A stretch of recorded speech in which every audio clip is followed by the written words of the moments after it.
tam zadusił kilka kur, z czym dwóch 16-latek, bodajże 18-latek postanowili go zabić. Wciągnęli go do lasu, tam dostał kilka razy siekierą i zakopali go młotkiem, tak? Na szczęście ktoś tam też zareagował, został odkopany, przywieziony do nas i ma dom u policjanta, który go odkopywał tam na miejscu. Także ma ten faktycznie dom i udało się. Natomiast panowie, którzy tego dokonali, jeden z nich dostał karę pozbawienia wolności, drugi wyrok zawieszenia. Także niestety to okrucieństwo wobec zwierząt pewnie też tam gdzieś tam słyszycie, tak? I do was docierają różne informacje, że takie rzeczy niestety mają miejsce. Szczeniaki oczywiście do nas trafiają, tak? W dużej ilości, przeważnie wyrzucone w lesie, gdzieś tam w kartonie, czy wystawione przy drodze, bo tak też się niestety robi. Także my wszystkie nasze psy, które są tutaj, szczepimy, czipujemy, sterylizujemy i kastrujemy. Żaden pies nie wyjdzie od nas niewysterylizowany, niewykastrowany. Czyli chodzi o to, żeby nigdy więcej się nie mógł rozmnażać, tak? Bo wystarczająco dużo mamy w naszym kraju bezdomnych zwierząt. W Polsce jest w schroniskach ponad 100 000 bezdomnych psów, a nie mówiąc o tym, co jeszcze gdzieś tam niestety chodzi po wsiach i dalej się rozmnaża, tak? Także ta sterylizacja i kastracja jest niezbędna, żeby ograniczyć populację, żeby takie miejsca jak to można było zamykać, a nie co chwilę otwierać nowe, bo niestety na razie tak to wygląda, że tych schronisek w Polsce brakuje, tak? Także taką mamy pracę, tak? Natomiast nasza praca, zanim pracowałyśmy tutaj z koleżanką, która tam akurat sprząta od psiaków, działałyśmy jako wolontariuszki przez wiele lat w tak zwanych gminnych przechowalniach, gdzie były psiaki. Także to jest nasza praca marzeń, nasza pasja. Kochamy te zwierzaki, robimy dla nich wszystko. Staramy się nimi tutaj zajmować najlepiej jak potrafimy. No i szukać im nowych domów, tak? Można adoptować od nas psiaka, to nie jest według niektórych jest bardzo trudne i ogólnie dookoła tutaj w okolicy panują przekonanie, że komarów się nie da dostać do adopcji. Da się, tylko trzeba przejść odpowiednią procedurę, tak? Czyli jesteśmy zainteresowani adopcją, sprawdza się do schroniska. Najpierw rozmawia z koleżanką, potem dostaje ankiety do wypełnienia, oczywiście jest pełnoletni. Ankiety do wypełnienia, potem jest wizyta przedadopcyjna i dopiero po takiej wizycie decydujemy, czy pies do takiego domu może trafić, tak? Chodzi o to, żeby te psy miały dom na zawsze, tak? A nie na chwilę, nie pod wpływem kaprysu, tak? I nie pod wpływem emocji, bo adopcja psa nie może się odbywać pod wpływem emocji, że przychodzimy do schroniska, widzimy pieska i oj, jaki on jest piękny, jego chce, tak? Musimy przemyśleć wszystko, czyli to, że będziemy się musieli nim zajmować wiele lat, tak? To przede wszystkim, że co zrobimy z psem, jak będziemy chcieli gdzieś wyjechać, co jak będziemy musieli zmienić mieszkanie, co jak urodzą nam się dzieci i jeszcze mnóstwo wiele innych rzeczy. To wszystko trzeba wziąć pod uwagę, bo bardzo często w takich różnych okolicznościach życiowych ludzie właśnie się psów pozbywają. Także trzeba to przemyśleć i być pewnym, że ta adopcja jest przemyślana i będzie na zawsze, tak? Także tak to z grubsza wygląda. Może macie jakieś pytania, bo ja mogę tak cały dzień tutaj. Temat jest bardzo szeroki, tak? Bezdomności zwierząt, więc nie wiem, czy byliście w jakimś schronisku wcześniej, czy to jest wasza pierwsza wizyta, czy jest coś, co byście chcieli się dowiedzieć, co zapytać, czy macie jakieś tam pytania, to śmiało, proszę. Ja to kwarantannę chciałem się spytać. Na czym to polega? To jest wymóg ustawowy, kwarantanna. W każdym schronisku musi być kwarantanna. Jak przebiega ich socjalizacja i jak będą one żyły później z innymi ludźmi, tak? Tylko i wyłącznie od nas to zależy. Jeżeli ktoś bierze psa jako szczeniaka, uwiązuje go na łańcuchu i raz dziennie daje mu wodę czy tam jedzenie, tak? No to jaki ten pies ma kontakt z człowiekiem? Żaden, tak? Tak naprawdę. Pomijając to, że psy łańcuchowe bardzo często cierpią na różne choroby, schorzenia wynikające właśnie z tego, że mają ten łańcuch na szyi, tak? Czyli problemy z przełykaniem.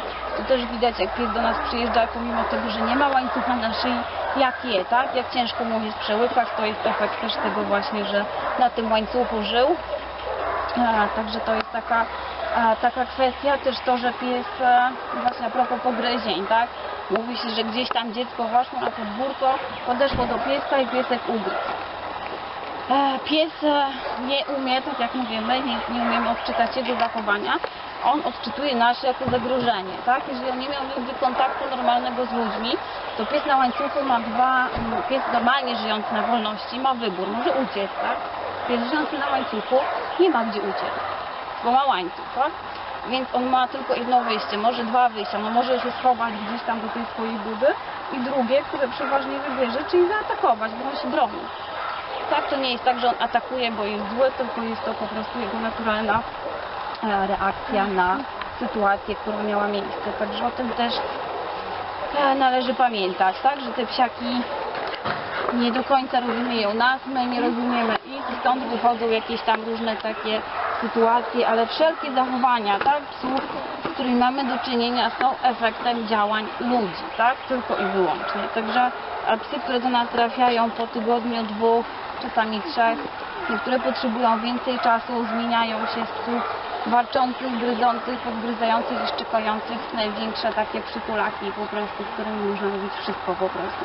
Dla psa trzeba pokazać, tak, że z naszej strony nic mu nie zagraża, że jest bezpieczne, że nic się złego nie dzieje i naprawdę jest błyskawiczna przemiana. Mamy psy, które były wyrzucane na drodze, które trzeba było łapać na środki usypiające, które przez 3 miesiące nie wychodziły z budy i z końca nie dały do siebie, podejść. Dzisiaj to są takie, naprawdę, część już mieszka w swoich nowych domach, a te, które są tutaj, to są psy, z którymi można zrobić wszystko po prostu. Także to jest kwestia naszej pracy, tak, i socjalizacji zwierzaków. I wtedy wszystko będzie dobrze. To też jest temat, w którym często rozmawiamy, tak, pies zgodnie z prawem i ustawą o ochronie zwierząt w naszym kraju rozmnażać psy można Posłuchajcie tylko uważnie. i wyłącznie w zarejestrowanych hodowlach, tak? Tylko i wyłącznie i sprzedawać z takich hodowli. W przeciwnym razie, jeżeli rozmnażamy psy i je sprzedajemy, popełniamy przestępstwo, które jest karane zgodnie z ustawą o ochronie zwierząt, tak? Pies rasowy to jest pies, który ma tatuaż albo mikrochip wszczepiony pod skórę, przeważnie z lewej strony szyi i papiery, tak? Czyli dokumenty odpowiednie. Często do nas się zgłaszają ludzie, którzy mówią, że kupili jork. Bo to jest kolejna kwestia, tak? Kupowania jorków za 500 zł na OLX-ie albo innych różnych jakichś tam portalach ogłoszeniowych. Rasowy jork, tak? Czy rasowy labrador, czy jakikolwiek inny piesek, którym jesteśmy zainteresowani, nie kosztuje 500 zł, tylko kosztuje 2500, tak? Więc jeżeli my siedzimy sobie na takim OLX-ie i widzimy ogłoszenie, oddam jorka, bo tu też się obchodzi prawo w ten sposób, bo nie wolno sprzedawać, to bardzo często są ogłoszenia typu oddam jorka za darmo plus 500 zł zwrot za wyprawkę. Tak? Czyli albo 500 zł obroża. Takie są ogłoszenia po to, żeby ominąć prawo i że niby ten pies jest oddawany za darmo, tak?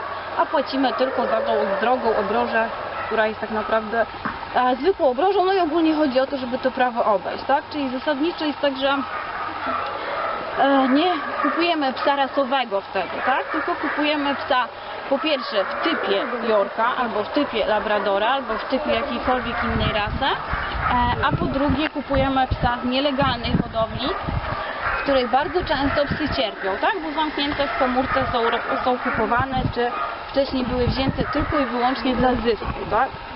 Nie dlatego, żeby się nimi dobrze zajmować, tylko żeby je rozmnażać w ucieczkę, a następnie sprzedać za 500 zł. Niestety dopóki będzie popyt, a jest cały czas na takie jorki za 500 zł i inne pieski, do tej pory będziemy mieli problem z takimi właśnie miejscami, jakimi są wszelkie nielegalne hodowle, tak? Także zanim się zdecydujecie na pieska rasowego i zanim będziecie namawiać swoich rodziców na zakup takiego pieska, to pamiętajcie, że jak siądziecie do oglądania ogłoszeń, zobaczycie ogłoszenie, że pies jest za 500 czy 700 zł, no to nie jest pies rasowy. Tak, nie będziecie mieli rasowego psa. Czasami też tam zgłosiła się do nas pani, która mówi, że ma jorka, no i się pytamy, czy z papierami. A pani mówi, nie, po co mi papiery, ja nie będę go wystawiać na wystawach, tak? To nie ma znaczenia, czy będziemy psa gdziekolwiek wystawiać, czy nie będziemy wystawiać. Albo mamy psa rasowego z papierami, albo mamy psa bez papierów, który nie jest rasowy i nigdy rasowy nie będzie, tak? Także o tym należy pamiętać. No i za to, jak dzisiaj wygląda ich życie. Także naszym obowiązkiem jest moralnym wszystkich, tak? Być odpowiedzialnym i czuć się odpowiedzialnym za to, że istnieją takie miejsca jak to, że istnieją schroniska i że taki jest los zwierząt. Także o to Was mogę bardzo serdecznie poprosić, żebyście pamiętali, tak? Zawsze reagowali, jak widzicie, że zwierzę gdzieś cierpi, bo to jest bardzo ważne, bo możecie uratować mu życie po prostu, tak?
Aktualnie to bodajże jest miesięcznie 30 zł za kotka i 40 zł za pies, tak? Na miesiąc na dochód wirtualny.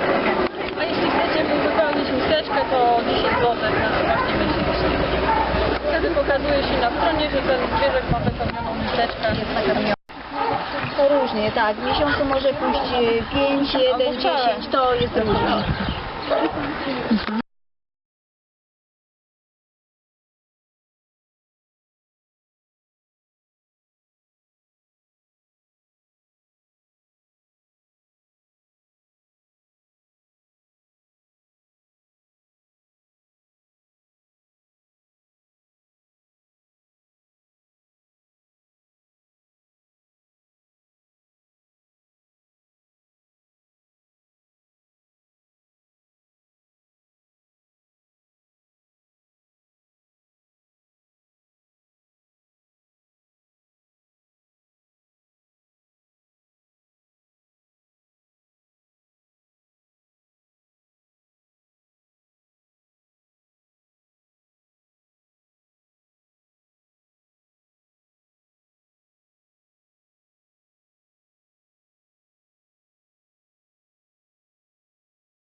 leśnictwie utworzyliśmy schronisko dla zwierząt, tak naprawdę to dla dzikich zwierząt.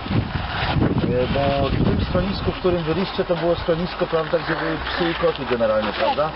A to jest schronisko dla dzikich zwierząt. No takich schronów jest bardzo mało w Polsce.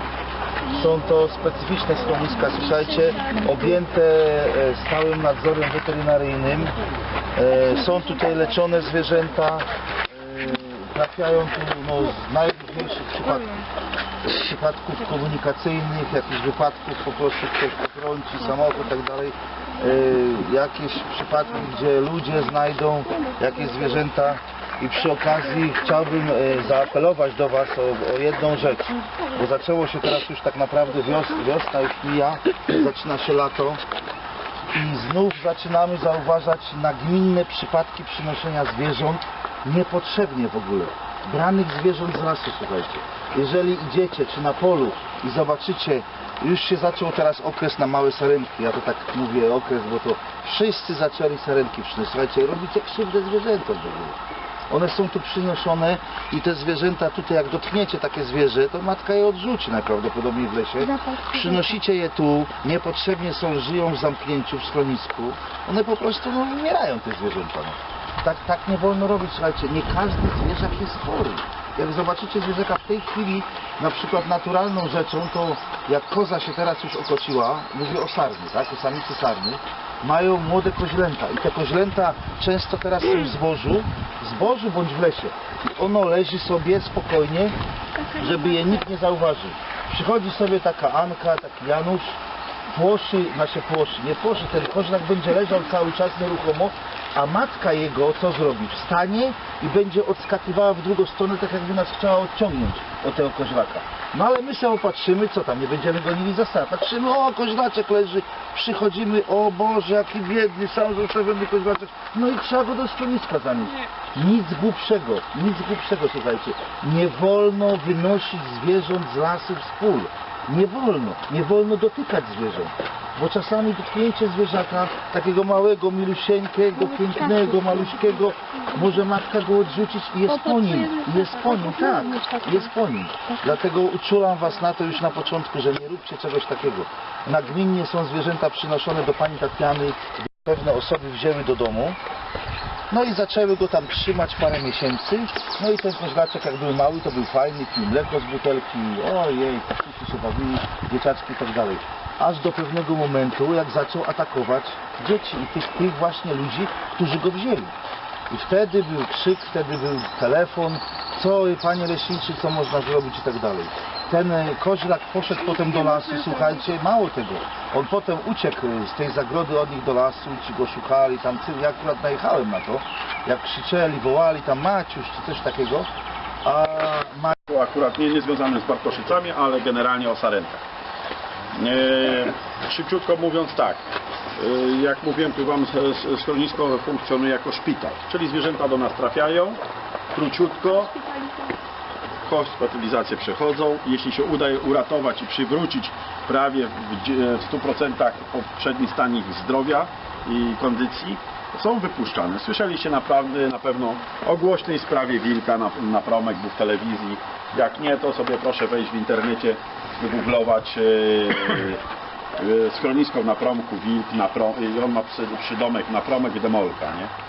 Czyli dlaczego demolka, bo zdemolował mi całe pomieszczenie, musiało być remontowane.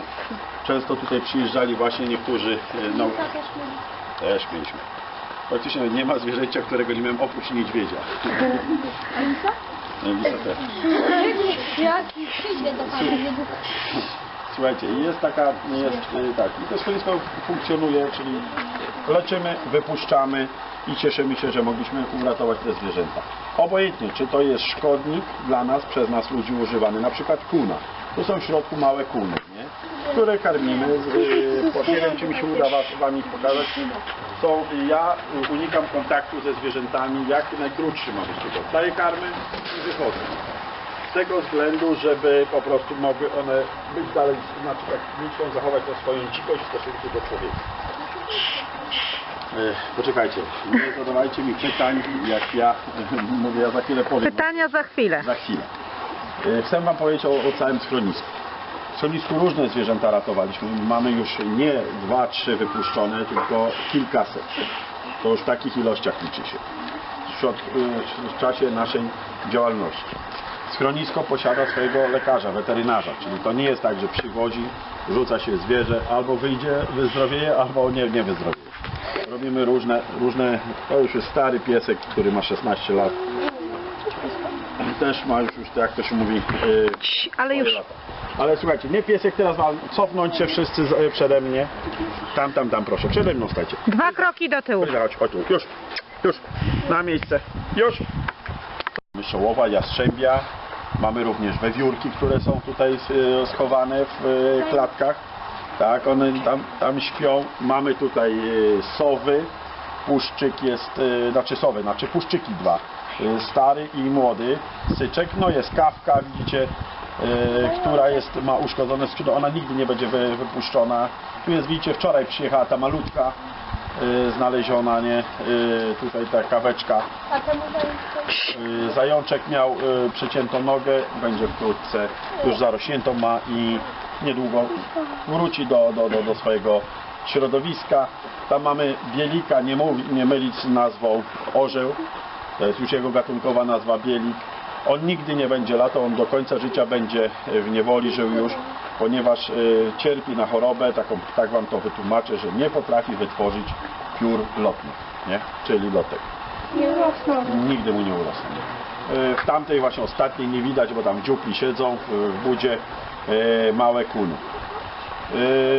Dalej w schronisku znajdują się najstarsi pensjonariusze, są to dziki, tak, one są już, czyli te 2 duże, bo tam są jeszcze i małe. One tu żyją dłużej niż schronisko istnieje. One mają już po 25 lat. A przeciętnie dzik około 15 lat żyje, czyli słuchajcie, są w niewoli, dostają jedzenie, mają łatwiej zdobyć ten pokarm, dlatego tak długo żyją. Nie? Mamy również małe sarenki, które wam nie pokażę niestety, które są niestety, musimy je chronić przed kontaktem z człowiekiem. Łabędź, tam jest również bocian ze złamanym skrzydełkiem, który będzie tak długo w schronisku, dopóki będzie. Z reguły różnie bywa. Mam tutaj na przykład błotniaka, który żyje 5 lat ze złamanym skrzydłem tu w schronisku. Są przypadki, z reguły zwierzęta długo nie żyją w niewoli, bo to jest dla nich też jakaś taka męczarnia, nie? Teraz co bym chciał powiedzieć, zaapelować do was przede wszystkim, jak idziecie na spacery, gdzieś tam po łąkach czy krzakach i znajdziecie małą sarenkę i nie ma mamy, co zrobicie? Nie wolno podchodzić, nie wolno dotykać. Ta sarenka ma swoją mamę, gdzieś jest tam schowana. Właśnie przez taką głupotę właśnie trafiły te wszystkie sarenki, które tam ma. Filip. Ostatnio też przywieziono mi właśnie sarenkę, którą wzięła tę pani jako maskotkę do zabawy. Nie miała ją karmić i wiozła, żeby ją ratował w momencie, kiedy ona już była, bo nie miała podać jej pokarmić. No niestety zdarzają się takie sytuacje. Nie udało mi się uratować, bo godzinę po przywiezieniu niestety sarenka już nie żyła. Nie wszystkie przypadki nam się uda uratować. Jeśli jest zbyt spóźniona pomoc, niestety nie damy rady. Wczoraj też była interwencja, małe jeże, mamę przejechał samochód na 7 koło Morlin. Tam są grudki, było 5 małych jeży. Zostały przetransportowane do innego kolegi, który się specjalizuje właśnie w takich malutkich zwierzątkach. Prowadzimy taką grupę tutaj ludzi, którzy się zajmują właśnie doradzaniem. Ja jestem w ogóle szefem całej tej grupy, powołany przez Lasy, przez panią dyrektor. I prowadzę taką grupę 6-osobowych doradców, którzy są pod telefonem i jak ktoś zadzwoni, po prostu udzielają informacji, jak postępować ze zwierzęciem, co zrobić w danej kwestii, żeby mu uratować życie. I wbrew naszym, nawet nie oczekiwaliśmy, że będzie aż tyle telefonów. Ja praktycznie dziennie otrzymuję około teraz w tym ostatnim okresie 1-2 telefony, żeby udzielić jakiejś pomocy dla zwierzątka. Czyli jak to można powiedzieć, trafione nasze rozwiązanie, jeśli chodzi o ratowanie zwierząt. W drugiej zagrodzie macie Daniele, to już jest hodowla Danieli, bo to już moje prywatne Daniele. Mamy również, widzicie, w zagrodzie kozę, która trafiła do lasu. To się wyszło Czarna Roga. Tak pokrótce właśnie chciałem Wam pokazać, jak to wszystko funkcjonuje. Jest to praca wolontariacka. Schronisko działa pod egidą Lasów Państwowych, czyli tak naprawdę schronisko w tej chwili utrzymują Lasy Państwowe. Co jeszcze tutaj Wam powiedzieć? Czarny. Bardzo rzadki ptak w naszym kraju. W Czerwonej Księdze jest silnie chroniony. Michał, weź te metalowe patyki pięćnikowe. Przepraszam, już wracam. No i słuchajcie, został, nie wiem, czy był wybrany jako piskle z gniazda, czy jajko. Urósł do rozmiaru dorosłego osobnika, już prawie. Czym spożywa pokarm bocian? Dziobem, właśnie. Jak przychodził jego opiekun, czy właściciel na ten czas, to on musiał go szczypać, bo on domagał się jedzenia. Takie jest zachowanie bociana normalnie w gnieździe. No i szczypał. No to wiecie, na co wpadł właściciel jego? Na jaki pomysł? Żeby go, tak, obciął mu 1/3 dzioba. Żeby mu aż język wystawał. No i ten bocian właśnie w wyniku takiego zabiegu uciekł od niego, bo znaleźli go pracownicy leśni. Prawie już też konał, bo wiadomo, że w środowisku nie mógł sobie jeszcze poradzić. No i trafił tutaj do mnie. No po podaniu kroplówki, znaczy wzmocnieniu, czyli nawodnieniu, czyli glukozy do ustni, bo nie wpływaliśmy mu się w żyły, bo jest bardzo ciężko dla ptaka wbić się w żyłę, to jest bardzo cieniutkie to może. No i został nawodniony, zostało wzmocnienie, bocian po jakimś czasie stanął na nogi. Ucieszyliśmy się. No i był karmiony przez nas oczywiście mięskiem, jakąś wołowinką, czy jakimiś serduszkami, bardzo chętnie zjadał. Z biegiem czasu dziób mu się zregenerował, no tutaj jak nasz paznokieć, podobna taka sama tkanka, jak nie odbudował się. No i później nadszedł moment wypuszczenia. I słuchajcie, najcudowniejszą rzeczą i przyjemnością, tak jak dla mnie, dla opiekuna jest, tego się słowami nie da opisać w żaden sposób uczucia, kiedy bierzecie z rąk, puszczacie tego ptaka, on się zbija w powietrze, zatacza nad wami parę kółek i odlatuje sobie. No jest to niesamowite przeżycie, szczególnie przy takim gatunku jak bocian czarny, czy obojętnie czy tu bieliki wypuszczałem, czy jastrzębie, no obojętnie jaka zwierzyna jest tu wypuszczana. Jest to wielka radość dla opiekuna schroniska, który mógł uratować i przywrócić środowisku tak wspaniałe okazy, jakie tu się znajdują w schronisku. No niestety nie zawsze się to udaje. Mamy też i porażki. Też czasami wpadnie jakieś zwierzę, za późno jest udzielona pomoc. Tak na wstępnie, Jasiu,